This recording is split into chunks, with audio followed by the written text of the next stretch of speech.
અમદાવાદમાં યોજાઈ રહેલા પ્રથમ આંતરરાષ્ટ્રીય પુસ્તક મેળામાં 30 નવેમ્બરથી 8 ડિસેમ્બર 2024 જ્યાં લોકો પુસ્તકો દ્વારા જ્ઞાન પ્રાપ્ત કરી રહ્યા છે, ત્યાં જ ડાક ટિકિટો દ્વારા પણ તેઓ સાહિત્ય, કલા, સંસ્કૃતિ, શિક્ષણ, આધ્યાત્મિકતા, વારસાના વિવિધ પાસાઓથી પણ પરિચિત થઈ રહ્યા છે.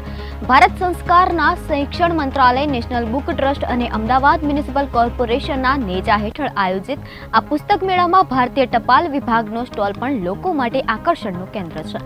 પોસ્ટ માસ્ટર જનરલ કૃષ્ણકુમાર યાદવે જણાવ્યું કે આ સ્ટોલ ડાક ટિકિટોનો સંગ્રહ અને તેના મહત્વ અંગે યુવાનોમાં જાગૃતિ ફેલાવવાનો એક પ્રયાસ છે, જે જ્ઞાન અને સાહિત્યના પ્રચાર પ્રસારમાં મહત્વપૂર્ણ ભૂમિકા નિભાવી રહ્યું છે.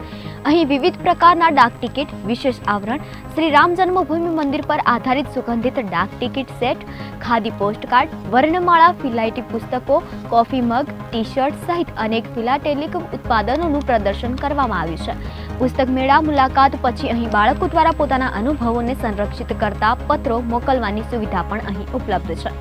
આ દ્રશ્ય બાળકોની સર્જનાત્મક અને ટપાલ સેવા પ્રત્યેની તેમની ઉત્સુકતા દર્શાવે છે. પુસ્તક મેળામાં પ્રધાનમંત્રી શ્રી નરેન્દ્ર મોદી સાથેના વિવિધ સેલ્ફી પોઈન્ટ્સ જેવા કે ભારતના બંધારણનું પુસ્તક સાથેનો સેલ્ફી પોઈન્ટ પણ યુવાનો માટે આકર્ષણનું કેન્દ્ર બન્યો છે.